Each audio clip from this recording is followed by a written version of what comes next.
vous, c'est taxé. Voilà, juste votre réseau. Et ça peut aller jusqu'à votre emprisonnement.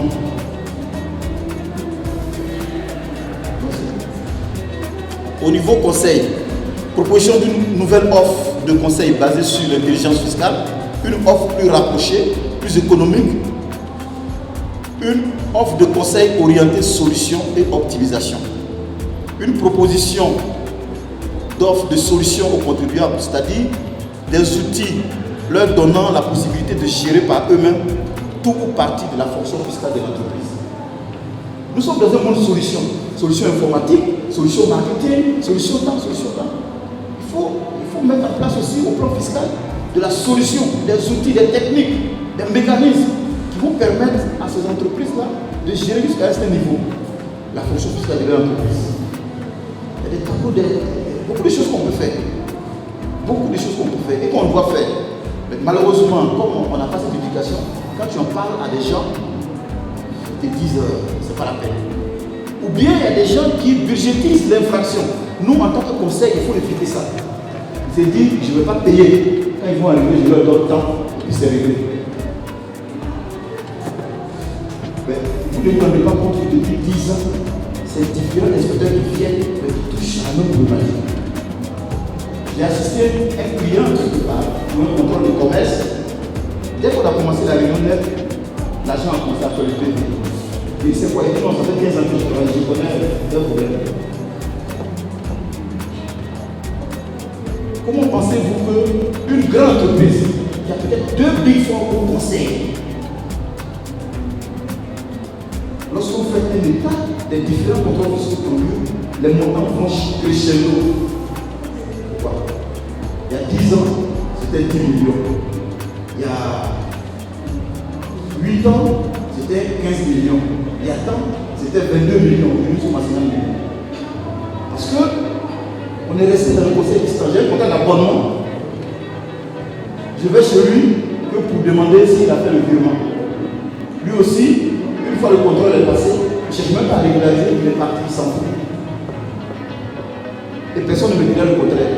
Vous voyez un peu dans les entreprises même gérées par des Congolais. Donc des grandes entreprises de façade, mais qui sont tenues par des Congolais. Vous verrez que quand tu ne veux pas le payer les bouts, tu vas te dire, oh, laisse ça. Le pays est géré. Nous, conseils, nous devons éviter ça. Nous devons donner nos besoins, nous poser des solutions. Vous verrez que si par exemple vous prenez la TVA, nous devons être en mesure de relever les risques en matière de TVA. Lorsqu'il y a un contrôle dans tous les pays d'Afrique francophone, la TVA, quels sont les risques en matière de TVA? On les évoque. Il faut trouver des solutions. De sorte que celui qui est là, dans sa gestion quotidienne, il va prendre les dispositions pour éviter ça. Il ne va pas t'appeler seulement pour les questions de palu, non. Tu dois montrer une nouvelle vie, une nouvelle hygiène de vie, et ainsi de suite. Dans ces solutions, agissez ces solutions. Allons-y. Au niveau conseil, toujours, il faut faire une transition du rôle de conseil observateur au rôle de conseil créateur de droit, à l'instar du juge, avec une force de proposition, tant pour l'érection de la loi qu'au travers d'écrits de publication ainsi que des conclusions de défense lors des contrôles fiscaux. Je fais face à un cas en 2017. Effectivement, lorsque la loi des finances change les modalités de liquidation des lois de finances de la taxe immobilière, il y a fait des contribuables qui avaient déjà payé sur la base de l'ancienne, sous l'emprise de l'ancienne loi. Et j'étais sur une loi de Big Four pour dire ce paiement-là est acquis au trésor public. Mais pourquoi? La doctrine qualifie de trop payer des bons. Moi j'ai mis en place ce mécanisme de trop payer des bons. Le receveur, d'abord, m'a dit c'est pas possible.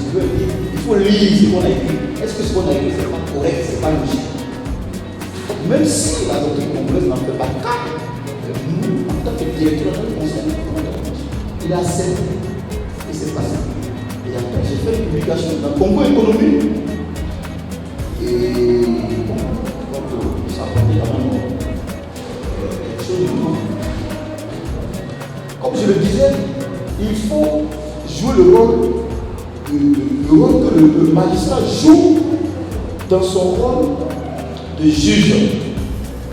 Vous voyez, lors d'un contrôle fiscal, si l'avis qui vous est adressé ne mentionne pas que vous avez le droit de vous faire assister par au moins un conseil de votre choix, la procédure est entachée d'irrégularité, vous pouvez récuser. Ça veut dire que le conseil a un rôle prépondérant à jouer. Et ce rôle, ce n'est pas pour aller accompagner les inspecteurs, mais c'est pour leur opposer des débats techniques et contradictoires. Et dans cet état, il faut proposer. Ce qui est fait au Bénin, ce qui est fait au Sénégal, au Gabon, au Congo, il faut proposer. Il faut le faire. Et ces animateurs, ces intellectuels, ils vont comprendre et ça peut marcher. Et l'académie doit jouer ce rôle. Merci encore, mon président. Ensuite, il faut penser à la question du transfert des savoir-faire professionnels au travers de formations techniques. Je vous remercie.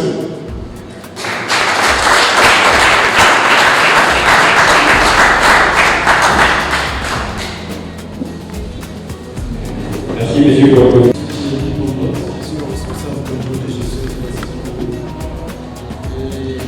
Dans le cadre de ces journées de sensibilisation sur les métiers des chiffres, j'ai été sollicité par le cabinet dans notre structure qui vient de Banjou. J'essaie de faire participer à ces journées et nous apporter une petite expérience dans le cadre du domaine de contrôle de gestion. Donc, sur l'agenda, nous avons la présentation du métier, l'état des lieux et recommandations comme cela a été décliné sur les précédentes présentations. Alors, sur la présentation du métier du contrôleur de gestion, nous avons voulu d'abord juste définir les définitions. Ça peut aller dans plusieurs directions, plusieurs sens. Nous avons voulu prendre une définition que j'aime bien, Anthony. Et le contrôle de gestion, c'est le process par lequel tout dirigeant d'une organisation a la capacité d'influencer tout son staff, tous les opérationnels, parce que c'est pas sur cette base, c'est sur ce processus qui va récupérer toutes les informations nécessaires pour pouvoir piloter et prendre des décisions. Donc c'est le contrôle de gestion qui est au centre de son modèle de gestion et de gouvernance de l'entreprise. Donc c'est un terme plus simple, c'est un peu ça. Il y a des objectifs, mais qu'est-ce qui va nous rassurer que les objectifs que je me suis fixés, je les réalise. Les moyens, les ressources pour atteindre les objectifs, qu'est-ce qui me rassure et je les soutiens, c'est le contrôle de gestion. Et qu'est-ce qui me rassure que ces ressources obtenues sont bien utilisées pour l'atteinte et la réalisation des objectifs. L'activité en termes d'objectifs, de budget, d'organisation et les moyens. Comme je l'ai parlé tout à l'heure de la définition. Établir et adapter les outils d'analyse, les indicateurs, procédures du contrôle de gestion à l'aide des traitements informatiques. On a parlé des outils, nous avons des outils informatiques, ça peut être l'Excel, ça peut être les SAP, les logiciels. Mesurer et analyser les écarts sous forme de statistiques, de tableaux de bord, commenter les rapports d'activité. Assurer la retransmission commentée des informations auprès de la direction qui est là. Donc vous retrouvez plus ou moins là dans ces rôles par rapport à la définition que j'ai voulu prendre pour essayer un peu de définir la fonction du contrôle de gestion. Forme d'exercice ou appellation. Dans certaines organisations ou entreprises, vous allez avoir comme fonction contrôleur budgétaire. Le contrôleur budgétaire, je suppose qu'il rentre dans la définition que nous avons contrôlera la distribution de ses fonctions. Le contrôleur financier, ça c'est dans nos entreprises, quand on parle de la distribution de fonctions, c'est quasiment les mêmes missions et les mêmes responsabilités. Donc vous allez entendre contrôleur de gestion centrale, ou responsable contrôle de gestion, assistant de gestion ou assistant au contrôle de gestion. Dans le cas d'espèce, j'ai été dans une entreprise avant d'arriver à Pasco, une industrie de tabac. Et là, j'avais comme fonction assistant au contrôle de gestion. Et j'étais toujours dans la même posture, les mêmes missions, les mêmes responsabilités. Qualité et qualification requises sur le métier, à l'exercice du métier. Ici, on a des j'ai voulu insister sur le minimum qu'on peut avoir pour pouvoir prétendre assumer cette fonction dans une entreprise. Et surtout ici, je vois au plus les entreprises un peu grandes et moyennes. Le minimum, c'est d'avoir un bac+3 en finance et comptabilité. En termes de qualification, de qualité, j'ai voulu ressortir aussi l'esprit critique, d'analyse et de synthèse, être méthodique, organisé, proactif et rigoureux. Donc ça sont des éléments que, du point de vue comportemental, état d'esprit, que à le contrôleur de gestion dans l'exercice de sa mission. Avoir des qualités en relation et communication. Le contrôleur de gestion, il n'est pas comme un petit comptable qui entre dans son bureau. Il est plus ou moins peut-être, il est encore en contact avec l'extérieur, mais pas au quotidien. Le contrôleur de gestion dans ses fonctions, pour remplir ses missions, il est appelé à être en relation avec notre direction opérationnelle à l'extérieur pour avoir les informations nécessaires pour pouvoir orienter ses missions d'analyse, ses missions d'aider l'organe dirigeant à prendre des vraies décisions. Donc il va falloir qu'il soit qu'il ait des qualités de relation. Donc avoir des bonnes relations avec les autres managers, les autres départements ou les autres directeurs de l'entreprise ou de l'organisation pour pouvoir bien travailler et coordonner sa mission. Donc il n'est pas quelqu'un qui est enfermé, il n'est pas effacé de l'organisation, il est partout, dans la logistique, au commercial, il est auprès des fiscalistes, toujours pour avoir la vraie information parce que ça va l'aider à pouvoir commenter les chiffres, à pouvoir reporter au niveau de la direction et parfois hors de la direction, c'est-à-dire au niveau où tout dépend de l'organisation. Être une force de proposition et d'influence. Le contrôleur de gestion ne se limite pas seulement à une analyse des chiffres. J'ai fait des analyses des chiffres, j'ai calculé mon résultat, j'ai appris là et j'en vois. Alors, force de proposition, il va constater des choses qui ne sont pas en accord avec la vision, la stratégie de l'entreprise ou le plan prévisionnel. Alors, s'il y a des déviations ou il y a des déviations par rapport, parce que nous avons parlé d'analyse fiscale, c'est des déviations, il va falloir mettre ces missions d'investigation, de recherche des causes, ou des facteurs négatifs ou positifs qui influencent le business. Il est en mesure de proposer des choses, de faire des recommandations à la direction pour pouvoir y remonter la vision ou les décisions de la direction. Donc il va influencer les opérationnels qui travaillent autour de lui.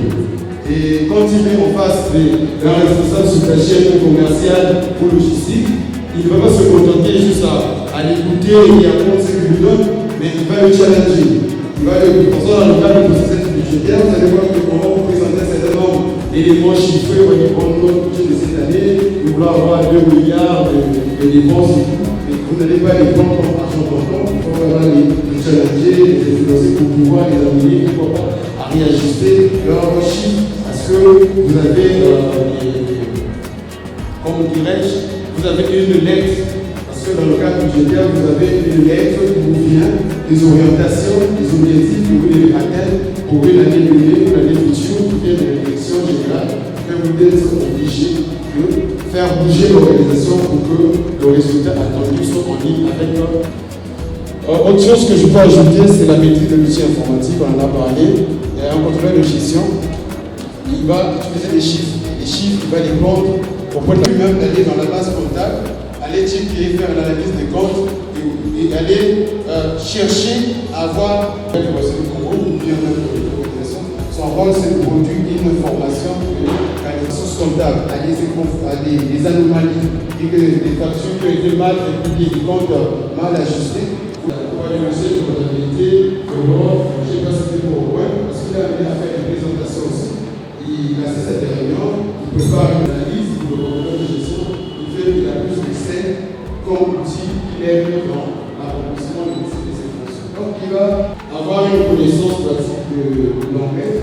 Ce n'est pas partout dans notre entreprise, mais il faut aspirer à cela. Si vous voulez, donc, mis en pratique dans cette entreprise de stockage vidéo. Parce que vous serez appelé par exemple pour mon stage sur une entreprise qui est à partir de la capacité en anglais. Vous serez limité de pouvoir participer à une conférence qui est importante, très importante. C'est comme disait Dior, on n'a pas mené une étude ou une enquête. Nous constatons un métier qui peut exercer dans les entreprises. On réduit à une activité du métier. Vous voyez que dans le package, une tâche qui est parmi en fait, une tâche en un mot à lui tâche, il a la fonction de contrôle de gestion.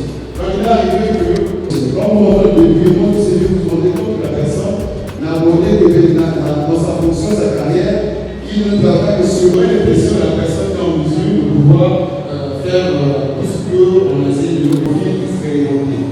Bon, si on a un bon de profil expérimenté, c'est du fait qu'en amont, nous avons dit que c'est une fonction qui peut toujours la possibilité de trouver des profils expérimentés dans ce domaine. Mais quand une fonction n'est pas disons, la formation, on sort de gestion. Et comme je dis, ils doivent aider à maintenir ce process. Donc il est ce département, cette fonction qui est au centre de cette mission, aider la direction à maintenir cette stratégie donc à moyen et à long terme. Par rapport à ce que nous faisons au quotidien, il est le partenaire de l'activité locale du dirigeant de Wasco et des opérationnels pour faciliter la prise de décision efficace et l'optimisation de l'allocation de ressources dans son rôle de finance business partner.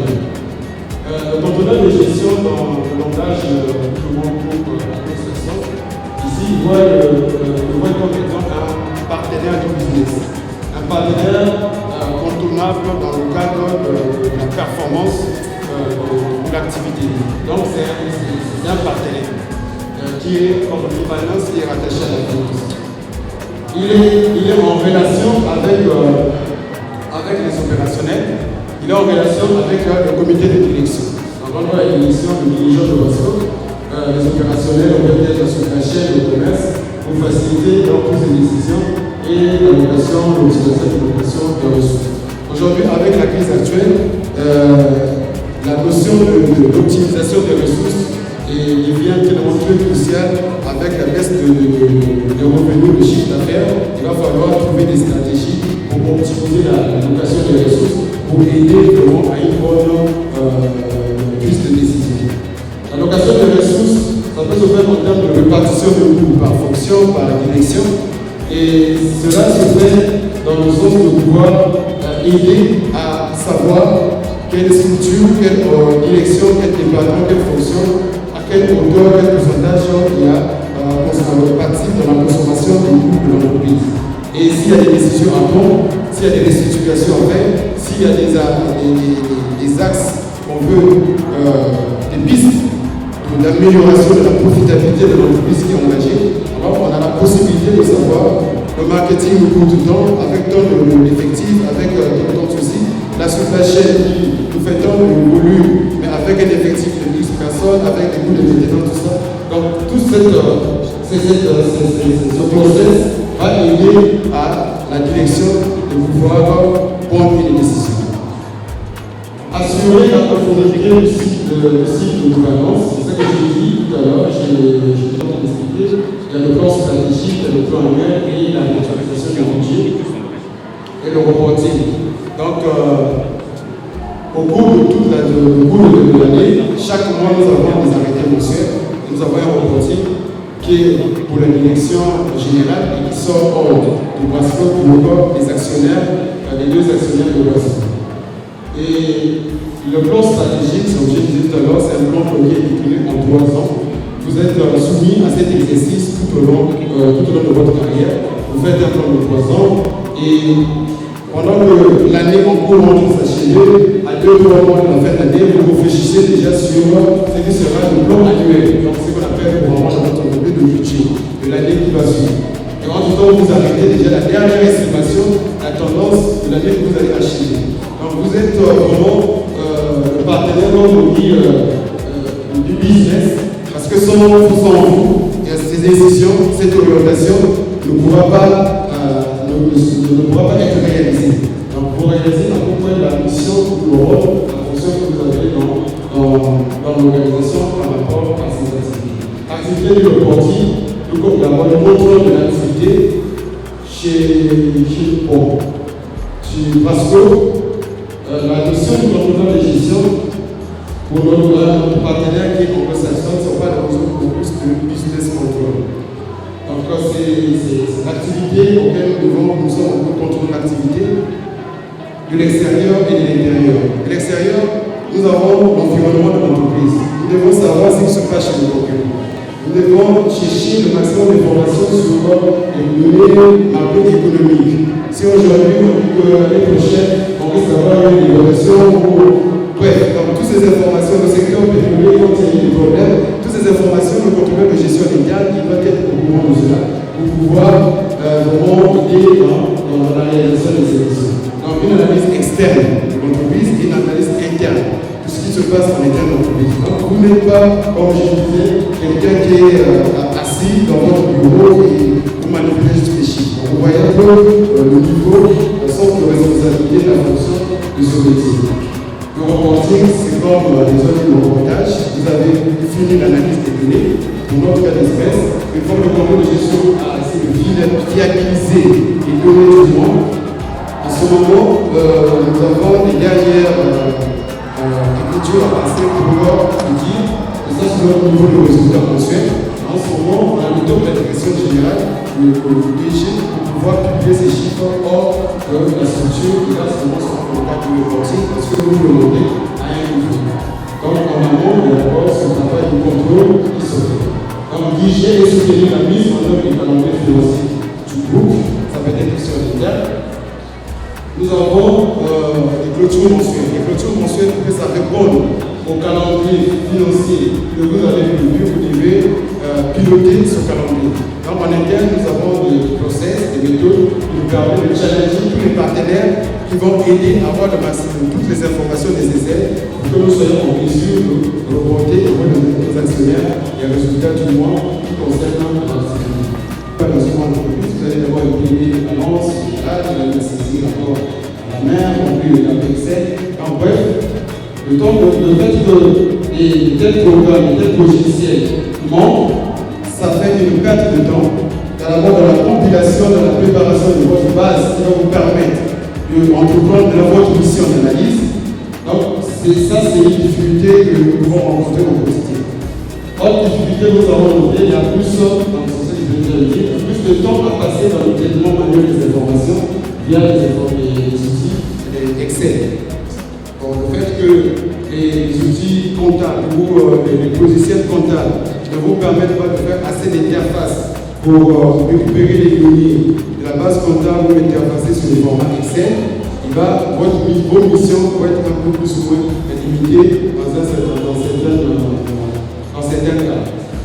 Il y a des difficultés à obtenir aussi des informations externes dans le cadre des analyses sur la compétition, le profit ou le macroéconomique. J'ai dit le concept de l'analyse de la compétition, vous n'avez pas des bases d'informations. Nous ne sommes pas dans un environnement où une obligation est faite à certaines entreprises de publier leurs données. Dans les environnements pays européens, et vous pouvez facilement trouver des informations sur votre concurrent, même sur son résultat qu'il a réalisé l'année passée ou en cours à mi-parcours. Récemment, après 6 mois, nous avons aussi coordonné sur les sites Garnier. Vous allez voir que le groupe Bénéguet a publié ces résultats. Ce n'est pas un secret parce que c'est des groupes qui ont des exigences par rapport aux groupes. Ils sont cotés en bourse, ils sont des obligations. Dans notre environnement congolais, chacun joue à la prudence, chacun ne peut pas livrer ces informations parce que ça peut aider à pouvoir faire autre chose avec. Donc, il n'y a pas cette possibilité d'avoir ces informations en externe pour même sur le niveau macroéconomique. Et nous le constatons même pendant des violences entre nous et nos stratégies sur 3 ans, on a du mal à pouvoir avoir des informations sur par exemple le taux de l'inflation, le la croissance de la population. Et donc, vous n'avez pas de source d'information financière. Vous pouvez aller consulter les sites de la Banque mondiale, vous allez sur le truc de FMI, peut-être que par hasard, on a dû citer un chiffre pour le Congo, parce que vraiment, c'est pas facile. Il faut beaucoup de recherche pour avoir l'information. Alors, il y a des difficultés en India aussi à pouvoir avoir la bonne information. Ça, nous le constatons aussi au quotidien avec nos partenaires, parce que nous sommes partenaires du business. Donc, vous pouvez avoir des partenaires, vous savez, la commerciale, sur la chaîne, la logistique. Quand vous avez besoin des informations auprès du secteur opérationnel, l'information ne peut pas être livrée à temps dans les délais, et cela vous bloque dans l'exercice de votre mission. Parce que le contrôleur de gestion de notre local d'espèces, nous avons des délais qui viennent à respecter pour demander les informations pour les actionnaires. Et ces délais, vous pouvez pas les négocier. C'est un livre de 3 jours à vous de répondre. Elle dit que toutes les informations dont tu as besoin, tu dois faire le plus possible de les avoir. Mais si les autres partenaires de l'organisation ne sont pas à la même par rapport à la stratégie de l'entreprise, nous comprenons l'importance de livrer des informations à 100% pour les salaires. Ça vous fait des pertes de temps énormes dans la collecte des informations. Et quand vous constatez qu'il y a des déviations dans les chiffres, quand vous repartez vers eux, avoir le gars qui n'a pas un suivi quotidien des chiffres. Vous dites, moi, je vais avoir les préparer. Ça fait une perte d'informations. Un perte de temps, j'allais dire. Alors, l'influence du pouvoir dans certaines organisations. Le petit contrôle de gestion, il va faire son travail, il va constater certaines choses, il va faire des recommandations. Mais si vous êtes dans un environnement, ce n'est pas le cas pour moi, vous tombez dans un environnement où la direction n'est pas alignée avec ce que vous voulez rendre comme rapport, comme information, vous allez avoir un choc. Vous allez avoir une influence de la part de certaines personnes. Là, dans le cadre de vos missions, vous pouvez arriver à détecter certaines choses et pour pouvoir les remonter, parce que vous avez le devoir de remonter les chiffres, d'alerter. Vous serez posé par un certain nombre de trafics d'influence ou de positions de pouvoir dans votre organisation. Et ce n'est pas le cas pour moi. En tout cas, chez nous, les choses se font de façon, comme on dit, parce que nous subissons l'influence de nos actionnaires et nous avons lancé des techniques qui sont aussi liberté de pouvoir les faire le métier au quotidien. Et ça, je voulais ressortir parce que c'est des choses qui existent dans notre organisation. Je suis passé, j'ai assisté à certaines choses où ça vous limite vraiment dans ce que vous pouvez dire. La suite, recommandations, c'est le dernier point. J'ai noté quelques recommandations. Alors, c'est que j'ai déjà dit plus haut qu'il va falloir qu'on ait une disposition légale de publication des informations sur la performance des entreprises congolaises. Aujourd'hui, comme j'ai dit, les entreprises congolaises, vous ne trouverez pas nulle part un endroit où on peut dire que Masco a réalisé un chiffre d'affaires de temps, Masco a fait un résultat de l'année prochaine année, vous n'allez pas trouver ça. Parce que chacun cherche l'information, la cache et n'arrive pas. Donc ça va vraiment aider à faire des comparaisons des entreprises de même secteur pour voir si vous êtes plus profitable, quel est votre niveau de réussite. Donc ça c'est un problème à notre niveau, dans notre contexte congolais. Une définition d'un cadre de réflexion des professionnels pour promouvoir le métier. Donc c'est comme des journées de ce genre. Je salue l'initiative de mon frère Dior. Ça aide à communiquer, à donner du goût aux étudiants, à ceux qui appellent dans leur fonction comptable, pourquoi pas, ils vont chercher à migrer vers le contrôle de gestion, parce que tout que non, quand on fait une présentation, la présentation de la fonction, c'est vraiment intéressant pour moi de pouvoir quitter la fonction de comptable et ensuite pouvoir migrer vers le contrôle de gestion et chercher à avoir une passerelle pour pouvoir les consommer. C'est le métier basé sur le chiffre, finance, comptabilité. Parce que vous êtes comptable, vous pouvez faire de votre position et vice-versa. Donc ça, ces journées de ce genre, c'est une bonne chose. On peut définir un cadre, ça pourra aider aux étudiants, pourquoi pas, d'assister, de participer, ou de m'acheter, de comprendre que tiens, il y a un métier de ce genre, c'est très passionnant pour moi, et je oriente mes études vers cette forme. Je oriente mes études pour pouvoir m'aider le matin à assurer des fonctions dans l'organisation. Des journées de rencontres, des contrôleurs de gestion. Vous pouvez dans les sites internet, vous allez voir, il y a, comme on appelle l'association des directeurs financiers du contrôle de gestion en France. Ils sont presque tous les mois des journées, vous appelez des jurys de contrôle de gestion en fin de journée. Ça, c'est l'Europe qui se rencontrent, qui partagent des expériences, des échanges, qui disent qu'est-ce que tu fais dans ton quotidien, qu'est-ce que tu as comme difficulté, où est-ce qu'on peut s'améliorer, qu'est-ce que tu peux te communiquer comme best practice pour m'aider aussi à améliorer en fonction. Donc, ça pourrait être des cas de bien, des échanges entre professionnels pour pouvoir aider à améliorer au quotidien. Parce qu'on ne peut pas, il se veut que l'enseignant que tu fais, il y a des choses qui te manquent, peut t'aider aussi en franchissant et vice-versa, un échange de connaissances, partage de connaissances. Les formations pour séminaires de renforcement de capacité. Aujourd'hui, les cabinets, les ventes, qui proposent des formations qui aident les contrôleurs de gestion qui sont déjà en fonction à renforcer leur capacité. Moi, j'ai l'avantage d'être dans un groupe qui a au cœur le développement des compétences et le développement du personnel.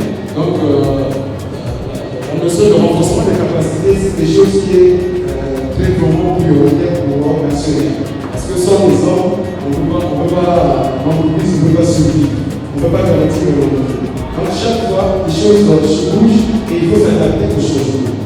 Donc, ça, c'est des choses qui seraient très importantes pour nous, pour ceux qui exercent déjà et les nouveaux qui rentrent dans la fonction. Dans un contexte économique actuel d'un événement de plus en plus difficile, le contrôleur de gestion doit être un partenaire, un business partenaire, donc un partenaire de l'activité du business, en jouant son rôle, en jouant un rôle, pour moi, je pense que ce sera un rôle de performance manager.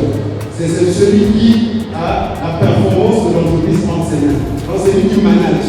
Parce que son rôle, c'est de mettre en place des outils qui vont aider l'entreprise à piloter l'entreprise et à prendre des décisions. Dans la performance de l'entreprise, c'est son cœur de métier. On peut l'appeler, moi je me dis que je suis le manager de la performance de l'entreprise. Il doit aller vers dans ce que j'ai dit, vous constatez que dans les interactions que vous pouvez avoir avec les opérationnels, vous devez orienter, vous devez proposer aussi des solutions. On a dit force de proposition. Donc, il va jouer le rôle de conseil. Aujourd'hui, dans le cas de l'espèce, nous sommes dans un contexte, nous sortons dans des périodes où l'activité était bonne, il y a beaucoup de groupes qui étaient engagés dans l'organisation. Et vu que la situation devient difficile, on a défini des cadres de partage pour aider les opérationnels à optimiser les coûts. Donc là, pendant ces échanges, vous les aidez aussi. Ça peut être dans la gestion des repas de l'emballage, de l'organisation, ça peut être dans le cadre de la gestion du coût de maintenance sur la couperie. Et au départ, il y a eu tous ces investissements. Et vous devez participer à ces réunions avec votre regard extérieur respectif. Vous pouvez conseiller et orienter comment on peut arriver à optimiser et à réduire les coûts, soit en réduisant les fournisseurs que nous avons déjà aujourd'hui, en refait des rappels. Non, ça va pas. Ça, c'est des éléments qui vont dans le cadre du conseil. Donc, il est à la fois pilote, manager de la performance et il a le rôle de conseil pour aider à maîtriser l'entreprise, à maîtriser, comment dirais-je, à maîtriser tous les composants de l'entreprise. Quand je parle de composants, nous partons de l'extérieur, de la sous-chaîne, du commercial, du marketing, les autres fonctions support, le contrôleur de gestion qui est avec eux au quotidien. Alors, un encouragement à certaines entreprises, c'est le dernier point que j'ai noté, qui sont en retard par rapport à cette fonction, à intégrer la fonction de contrôle de gestion dans leur modèle de gouvernance. Parce qu'une entreprise qui veut être pérenne, qui veut être solide, dans un environnement challengeant, un environnement difficile, s'il n'a pas la maîtrise de ses ressources, comment ces ressources sont obtenues, comment les ressources sont utilisées dans l'organisation. Est-ce que j'ai une vision? Oui. Est-ce que je suis en alignment ou je suis en ligne avec cette vision? Est-ce que je vais dans le sens de ma vision que je me suis destinée? S'il n'a pas cette fonction, à moins que il peut le faire autrement. Vous voyez que par rapport à la description de fonction, le contrôleur de gestion, cette fonction, vraiment, nous sommes encourager ces entreprises qui n'ont pas encore cette fonction, d'intégrer dans cette dynamique, de pouvoir valoriser cette fonction en étant des campagnes de compétences, vous pouvez faire des redescriptions de fonctions pour créer des postes dans ce sens, pour aider à pouvoir obtenir, profiter de ce que la fonction contrôle de gestion peut apporter dans l'organisation. Il y a d'autres qui peuvent la sous-traiter à cause des moyens. Peut-être que la fonction va coûter, le contrôle de gestion va coûter un prix, ça va coûter un peu cher. Il y a des cabinets qui proposent l'assistance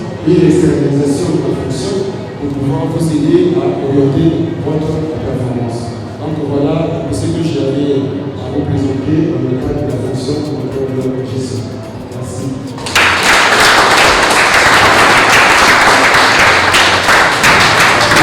Portefeuille. Il y a une appellation courante ici au Congo, on l'appelle aussi conseiller clientèle. Donc, en ce qui concerne la banque de détail couramment utilisée ici, le rôle du chargé d'affaires, c'est de faire la gestion du portefeuille. C'est-à-dire, son rôle, c'est de gérer le client existant, s'il existe déjà. Donc, gérer son client au quotidien, lui fournir les données qu'il faut, les avis de débit, les avis de crédit. Aller vers le client, prendre ses demandes, ou le client, quand il a un besoin, puisqu'on a parlé de banque de proximité, quand il arrive à la banque, la personne que le client vient voir, c'est ce chargé d'affaires-là, qui aussi joue un peu le rôle de conseiller auprès de ce client-là. Je peux aussi dire que c'est l'intermédiaire entre le client et l'institution bancaire. C'est lui qui prend les besoins du client, ramène auprès de la banque, également vend les produits de la banque. C'est-à-dire que si aujourd'hui on a par exemple migré vers une banque en ligne, on a de nouveaux produits, c'est lui qui va aller voir le client pour lui dire voilà, les années dernières ou encore récemment vous travaillez avec tel produit, aujourd'hui vous avez la possibilité d'utiliser la banque en ligne. Aujourd'hui, vous avez la possibilité de rester dans votre entreprise et puis envoyer vos ordres de virement directement via votre ordinateur. Donc c'est vendre, faire la promotion des produits bancaires, mais également gérer son client. C'est aussi celui-là qui va étudier la demande d'un client dans le cadre par exemple d'une demande de crédit, qui va prendre toutes les données dont la banque aura besoin pour pouvoir prendre une décision. En gros, c'est gérer le portefeuille existant. Son rôle, c'est aussi un rôle commercial parce que c'est aller vers les marchés, chercher de nouvelles niches de clientèle dans le cadre du développement des activités de la banque. Donc, rôle de prospection, rôle de gestion de portefeuille, gestion des réclamations, gestion de clientèle de manière générale. Volet finance et volet fiscal. Le volet finance qui s'adresse à Sandrine parlera beaucoup plus sur la nouvelle réglementation d'échange. Je sais qu'elle a évoqué beaucoup de points. Elle a parlé notamment du rôle des banques. C'est normal parce qu'aujourd'hui au Congo nous avons beaucoup plus de banques commerciales qui vendent des services. Nous ne pourrons pas nous attendre à ce que ces banques fassent ce que leur livre ne leur permet pas. Peut-être qu'elle va nous apporter beaucoup plus d'éclaircissement sur ce point-là. Sur la nouvelle réglementation d'échange, je pense qu'elle a beaucoup plus apporté d'autonomie aux banques par rapport à celle qui a été approchée, celle de 2000. Je pense qu'elle a donné beaucoup plus de pouvoir aux banques dans leurs actions. Peut-être que je n'ai pas la meilleure visibilité qu'elle, va nous apporter beaucoup de précisions sur ce point. Le volet fiscal, Paul, tu as abordé beaucoup de questions aussi sur le contexte économique au Congo. On a évolué dans un système où l'État était beaucoup plus ancré sur la fiscalité pétrole. C'est-à-dire, comme tu as évoqué depuis 2010, c'est quasiment un article qui est modifié dans toutes les lois de finances. C'est normal parce qu'on ne s'intéressait pas sur la fiscalité hors pétrole, c'est-à-dire le droit commun. C'est aujourd'hui, ça fait quelques 2 ou 3 ans, avec la crise qui a frappé le secteur pétrole, que l'État essaye de revenir sur le secteur non pétrole pour avoir un peu quelques recettes